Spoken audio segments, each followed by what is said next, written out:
Halo guys, kembali lagi di channel YouTube aku.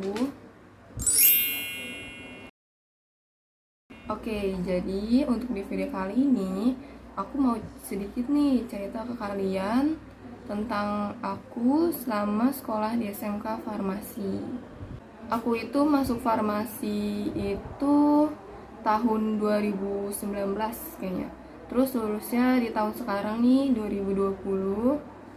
Ehm, jadi aku mau jujur ke kalian,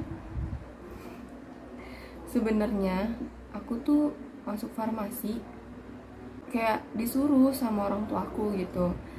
Sama ya aku, sama mama aku juga. Terus juga karena ajakan dari temen aku tuh, temen SMP. Iya, temen SMP aku diajak, katanya ayo masuk farmasi yuk gitu. Terus katanya, aku sebenarnya tuh nggak tahu farmasi itu apa gitu, tapi cuman kayak ya udah ayo ayo ayo aja gitu, namanya juga masih kecil ya kan nggak tahu gitu, yang penting ada temennya aja sekolah. Nah terus habis itu ya udah tuh, aku tuh masuk farmasi karena disuruh itu sama temen aku dan sama orang tua aku. Aku itu sebenarnya nggak tahu farmasi itu apa, jadi kayak bener-bener nggak tahu farmasi itu kayak pelajarannya tuh gimana, terus kayak prakteknya ngapain aja. Kan karena aku tahu ada praktek, karena kan SMK tuh biasanya ada prakteknya kan, karena farmasi itu SMK, jadi ya pasti ada lah prakteknya. Nah aku itu nggak tahu prakteknya itu kayak apa, kayak gimana, terus juga pelajarannya kayak gimana. Tuh kayak farmasi itu tentang apa, aku nggak tahu farmasi tentang apa. Nah terus ya udah tuh, aku kayak belum ada persiapan apa-apa masuk farmasi gitu. Nah ya udah, akhirnya aku diajak tuh sama orang sama ayahku ke sekolah farmasi gitu. Nah untuk apa sih namanya, ngisi formulir gitu deh, kayak daftar ulang gitu. Nah akhirnya formulirnya itu bayar 150 kayaknya deh kalau nggak salah. Ya itu habis itu aku ke sekolah farmasi, terus aku ngisi itu data-dataku, terus juga dibayar formulirnya. Pas aku tahu masuk farmasi mahal, jadinya mahal. Terus habis itu ya udah, akhirnya diputusin suruh masuk situ. Aku nurut aja sih, kalau disuruh masuk situ ya, karena kan namanya juga masih kecil ya, masih awang-awangan, masih bingung gitu masuk mana. Ya udah akhirnya ngikutin aja sih, ngikutin apa kata orang tua aja gitu. Ya udah akhirnya aku udah daftar, udah bayar juga uangnya, masuk uang sekolah gitu udah bayar. Akhirnya pas aku ngeliat data-datanya itu tuh, ternyata aku kira tuh cuman kayak aku berdua doang gitu sama temen aku yang masuk farmasi. Pas aku lihat nama-namanya, katanya banyak anak-anak dari SMP aku. Kan dulu aku tuh SMP-nya MTS ya, bukan kayak SMP umum gitu. Aku MTS gitu, Madrasah Sanawiyah gitu kan. Nah katanya banyak yang dari MTS juga yang masuk farmasi.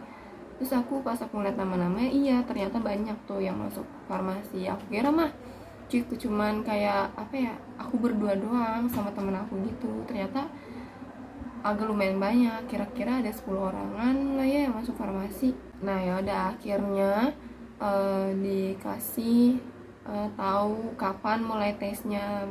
Tes kayak tes apa sih, psikotes gitu ya. Nah iya tuh psikotesnya tuh hari apa gitu, dikasih tahu. Akhirnya pada hari H psikotes itu aku datang ke sekolah farmasi buat ngikutin psikotesnya itu, tesnya. Aku tuh mulai tesnya itu kayaknya sih bulan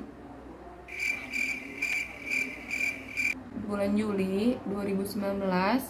Terus ya udah tuh, pas udah selesai ngikutin tesnya, terus aku kan kayak ngikutin MPLS gitu kan. Apa MPLS itu? Masa pengenalan lingkungan sekolah ya, masa pengenalan lingkungan sekolah yang ada di sekolah farmasi itu. aku ngikutin tuh semua kegiatannya, kayak MPLS-nya, terus kayak LDKS-nya gitu, aku ngikutin semuanya. Pas udah selesai kayak MPLS, terus akhirnya kan masuk tuh sekolah tuh kayak seperti biasa gitu kan, upacara pagi Senin, namanya Senin kan biasanya upacara kan, pasti upacara pagi dulu. Nah habis upacara pagi tuh kita masuk ke kelas masing-masing. Aku tuh dapetnya di kelas 10 F2. Iya, aku di kelas 10 F2. F-nya itu apa sih? F-nya itu kayak 10 farmasi 2 gitu. Jadi 10 F2. Pas kita masuk ke kelas masing-masing, terus habis itu guru juga masuk ke kelas aku. Kayaknya sih itu wali kelas sih ya. Biasanya yang pertama masuk tuh wali kelas ya. Yang pertama masuk kelas itu wali kelas. Habis itu kita kayak perkenalan satu persatu, kayak namanya, terus dari sekolah mana gitu kan. Terus juga guru-gurunya juga memperkenalkan diri gitu ke anak muridnya, biar kenal gitu kan namanya, terus dia ngajar di pelajaran apa gitu. Akhirnya kita pembagian mata pelajaran kan farmasi itu kan kayak ada prakteknya gitu kan. Nah aku itu dapat praktek di hari Rabu. Iya, aku praktek di hari Rabu, dapatnya pagi. Biasanya kalau kelas 10 itu pagi prakteknya. Kalau kelas 11, kelas 12 itu, kalau kelas 11 siang, habis jam istirahat pertama dia prakteknya. Kalau kelas 12 itu sama, pagi juga. Pagi apa siang? Kayaknya sih pagi, setahu aku kelas 12 tuh prakteknya. Nah, aku tuh praktek dapat di hari Rabu. Jadi aku itu praktek seminggu itu 1 kali. Kalau untuk kelas 10 seminggu 1 kali. Kalau untuk kelas 11 sama 12 itu prakteknya seminggu 2 kali kayaknya sih kalau nggak salah. Soalnya pas aku kelas 11 itu kan lagi ada virus ya. Virus ya itu COVID-19 gitu. Nah pas aku kenaikan kelas 11 itu kan lagi tinggi-tingginya kasus COVID-19. Nah jadi aku tuh kayak pasti sekolah pada online dong di rumah gitu kan, nggak boleh dianjurkan buat ke sekolah gitu karena kan takutnya kenapa-napa gitu kan. Nah yaudah tuh akhirnya aku kelas 11 online. Terus abis itu aku ke sekolah itu cuma pas praktek aja. Seharusnya kelas 11 itu kan praktek seminggu 2 kali ya. Nah di sini aku cuma seminggu 1 kali karena kayak kondisinya yang kurang mendukung. Nah terus juga kayak nggak boleh banyak-banyak kan ya kalau di ruangan itu pas lagi kasus COVID-19 tuh kayak di ruangan nggak boleh kayak banyak orang gitu. Jadi aku tuh pasti juga cuma setengah-setengah, misalnya dari absen 1 sampai 18, terus dari 18 sampai 35 atau 36. Aku satu kelas tuh muridnya berapa ya, 35, 34an deh kayaknya ya. Jadi dari absen 1 sampai 18 masuk di hari Selasa misalnya.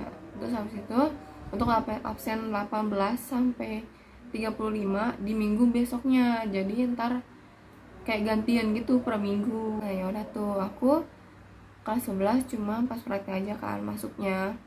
Seharusnya seminggu 2 kali praktek. Nah kita lanjut lagi nih yang ke kelas 10 ya.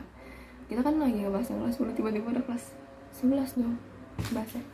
Ini cuma ngasih tahu sih tadi. Jadi untuk yang kelas 10 itu kita pas hari pertama masuk lab. Sebelumnya sih pas MPLS udah dikasih tahu ruangannya. Kayak ruangan lab tuh ini, ruangan kayak TU tuh ini, ruangan lab komputernya di sini gitu. Terus kayak ruang guru di sini. Terus ruang LSP di sini gitu. Udah dikasih tahu sebenarnya. Pas hari pertama masuk lab, aku tuh disuruh nulis kayak peraturan yang ada di lab. Jadi peraturannya apa aja yang nggak boleh gitu, tata tertibnya kayak ditulis di buku gitu. Jadi kita tuh hari pertama belum mulai praktek, kita masih diajarin kayak tata tertibnya apa aja, terus alat-alat yang dibawa apa aja yang harus dibawa setiap praktek gitu. Tata tertibnya itu satu kuku nggak boleh panjang, karena kan kita bikin obat ya, jadi itu kayak takutnya kan obat kan diminum sama orang, jadi kuku tuh nggak boleh panjang. Harus ya pendek lah ya, ya kuku pendek gimana sih, nggak boleh panjang gitu kan. Terus harus pakai jas lab.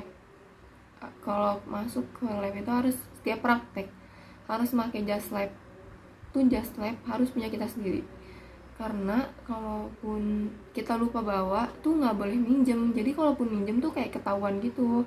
Soalnya di sekolah aku itu jas labnya itu tuh kayak ada label name tagnya gitu, ada namanya, jadi ketahuan lah ya, yang namanya minjem pasti ketahuan kan, namanya beda gitu kan.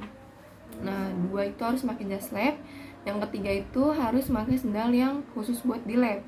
Jadi kita kayak sendalnya itu nggak boleh namanya dipakai di luaran gitu, kayak buat main, sendal main tuh nggak boleh dipakai di lab, karena kan kotor ya, takutnya namanya lab kan ya, jadi kayak harus ada sendal khusus bersih gitu buat khusus di lab, nggak boleh dipakai kemana-mana. Nah terus yang ketiga, jurnal. Setiap masuk lab jurnal harus udah selesai. Jadi kayak jurnal tuh kayak laporan gitu, laporan kita kayak selesai buat resep gitulah ya, ya gak sih, ya pokoknya gitu deh. Jurnal harus udah selesai. Kalaupun kayak misal belum selesai tuh kita nggak boleh, yang namanya masuk lab tuh kita nggak boleh ikut praktek, harus nyelesain jurnalnya dulu baru kita boleh masuk ke lab dan ikut praktek. Karena setiap kita masuk lab itu jurnal dikumpulin, diperiksa sama pamong. Nah sama pamongnya masing-masing, jadi tuh per meja itu ada pamongnya masing-masing. Jadi di lab itu ada 4 pamong. Pamong itu apa sih, kayak pamong tuh kayak semacam kayak guru yang ngajarin kita di lab gitu, yang ngawasin kita, yang ngajarin kita. Pokoknya dia seperti kayak apoteker gitulah ya ceritanya, kita asistennya gitu kan, kita yang bikin obat. Nah yaudah tuh jurnal diperiksain satu persatu, jadi ketahuan nih siapa yang udah beres, siapa yang belum. Kalau yang belum dipanggil namanya, suruh ngeselesain dulu tuh jurnal, disuruh keluar dulu, baru kalau udah selesai boleh masuk itu praktek. Nah terus masih banyak lagi deh peraturannya, bingung, lupa juga sih. Nah kita juga dikasih tahu alat-alat yang harus dibawa pada saat praktek. Sebenarnya kita tuh dapat kotak, kotaknya itu isinya macem-macem gitu, kayak ada sendok pengaduk kaca, pipet tetes, terus ada kertas perkamen tuh yang buat bungkus obat. Terus habis itu ada sudip. Kalaupun sudip tuh kita bikin sendiri, kayak nggak dapat gitu dari sekolah. Sudip tuh dibuatnya dari apa ya, kayak tahu kan kertas rongsen. Nah itu dari kertas rongsen, terus kita bersihin tuh sikat sampai, kan kertas rongsen pasti berwarna gitu ya, kayak warna hitam biru gitu deh. Itu kita bersihin, kita sikat. Pertamanya sih direndam pakai air panas dulu masih ya sih, kayaknya biar gampang tuh direndam pakai air panas dulu, kita sikat sampai putih, sampai bersih gitu deh, sampai bening tuh baru bisa buat sudip. Nah terus kita dapat apa lagi ya, itu apa, anak timbangan buat nimbang tuh bahan obatnya, kayak berapa gram, berapa miligram gitu. Terus sama kita dapat anak peluru. Anak peluru dapatnya ya, anak peluru nggak tahu deh dapat apa enggak. Pokoknya yang isi di kotak aku yaitu ada itu semua. Nah terus kita juga kayak bawa buku kayak seperti farmakope, ISO, Fornas, jurnal kertas yang buat ngerjain di labnya, reseptir tuh, kita harus punya buku itu semua karena itu sangat dipakai pada saat kita praktek. Nah akhirnya waktu terus berjalan, tugas makin banyak, kayak pelajaran juga makin susah, kerja kelompok banyak banget. Aku pernah kayak kok kayak nggak sanggup gitu ya ngejalaninnya, kayak mau nyerah aja gitu karena udah setengah perjalanan ya kan. Masa ya mau keluar kan nggak mungkin, kayak sayang nggak sih udah bayar mahal-mahal tiba-tiba keluar pindah sekolah gitu. Akhirnya aku kayak ngomong ke diri aku sendiri kayak pasti bisa ngelewatinnya sampai tahap akhir ya, pokoknya berdoa aja lah ya. Gitu deh. Dan nih lanjut lagi ya. Jadi itu aku praktek di hari Rabu kan. Jadi setiap sebelum praktek itu kita kayak ngebahas dulu nih resep-resepnya kan di kelas. Sebelum praktek tuh kita supaya ngerti, supaya paham gitu, biar nggak salah-salah juga lah ya bikin obatnya. Kita tuh ngebahas dulu sama guru resepnya. Jadi tuh aku pelajaran resep itu seminggu 1 kali, praktek juga seminggu 1 kali gitu. Aku tuh ngebahas kalau setiap ada pelajaran praktek resep setiap ada pelajaran resep aku tuh ngebahasnya 3 resep obat gitu. Jadi kayak ya 3 resep obat itu beda gitu, resepnya beda. Kita ngebahas tuh kan namanya kelas 10 kan, jadi kayak masih harus detail banget ya dijelasinnya sama gurunya, nama juga masih ya masih perkenalan gitu lah. Nah, jadi itu aku bahas 3 resep. Nah, jadi setiap praktek ataupun setiap seminggu sekali kan, prakteknya seminggu sekali ya. Setiap praktek itu kita ngedapetin resep yang berbeda-beda. Kita ngebahas juga resep yang berbeda-beda setiap pelajaran resep. Jadi untuk minggu-minggu berikutnya kita juga masih sama ngebahas 3 resep juga, tapi dengan resep yang berbeda gitu. Jadi setiap praktek kita dapat resepnya berbeda-beda.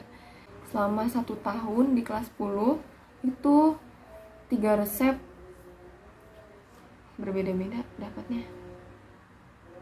Udah berapa banyak coba? Udah banyak banget kan? Wow. Udah gak usah dibayangin, nanti pusing. Jalanin aja, udah jalanin aja, enjoy padahal mah canda. Pasti bisa. Nah, lanjut lagi. Untuk praktek itu aku di lab itu 3 jam kayaknya ya, 3 jaman dari jam 7 sampai jam 10. Istirahat pertama pokoknya deh itu harus udah selesai, udah beres-beres, udah gak ada yang bikin obat, kita juga udah beres-beres buat istirahat, buat makan lah ya. Oke, akhirnya waktu terus berjalan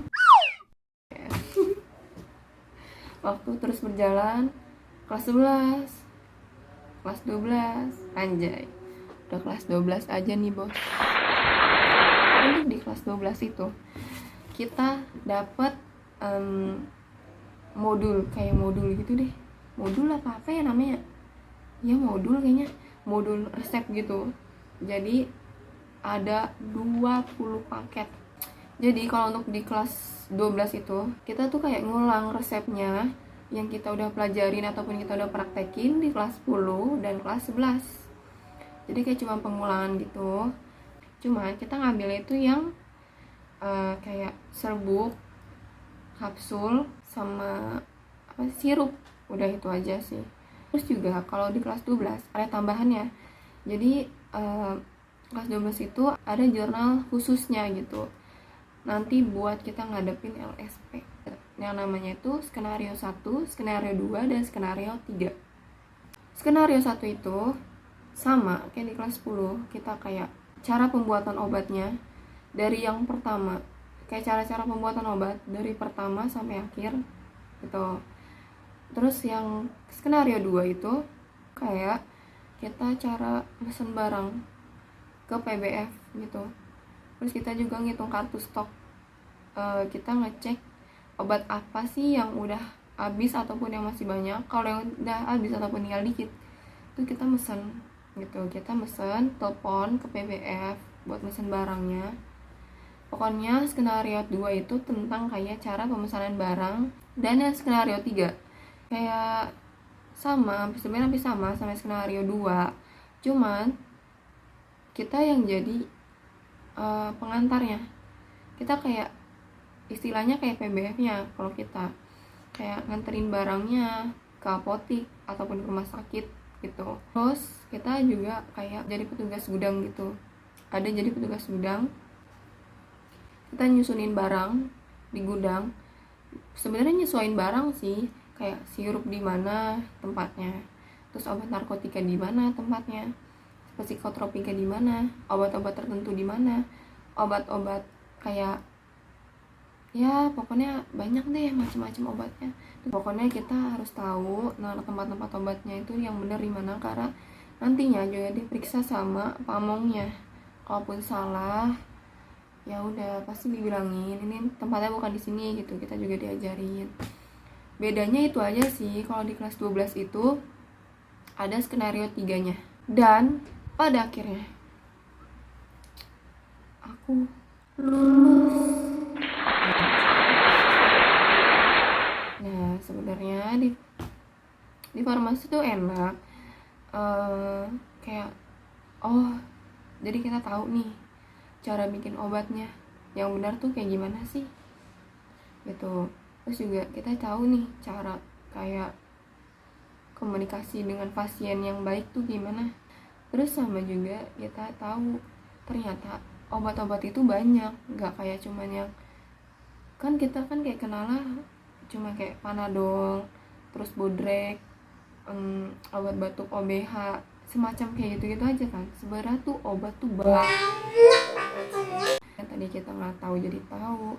Ini fungsi obatnya buat apa aja, buat penyakit apa aja, kayak nyembuhin apa aja gitulah. Kita jadi tahu semua. Terus habis itu cara ngitung harga obatnya juga gimana, cara ngehargain obatnya itu kita juga tahu, diajarin kan. Sampai akhirnya yang tadinya aku nggak tahu sama sekali, jadi aku tahu semuanya. Wow. Ada sukanya ada dukanya gitu kalau di farmasi itu, tapi enak selama 3 tahun. Oke, jadi segitu aja ceritanya di video aku kali ini. Untuk kalian yang jurusannya sama kayak aku, farmasi, ataupun yang ingin masuk farmasi, aku yakin pasti kamu bisa ngelewatinnya, yang lagi ngejalaninnya juga. Aku yakin pasti kamu bisa ngejalaninnya. Terus minta doa sama orang tua supaya kamu ngedapetin hasil yang terbaik ya. Terus juga biar kamu enak ngejalaninnya gitu, biar nggak ada beban lah ya, beban.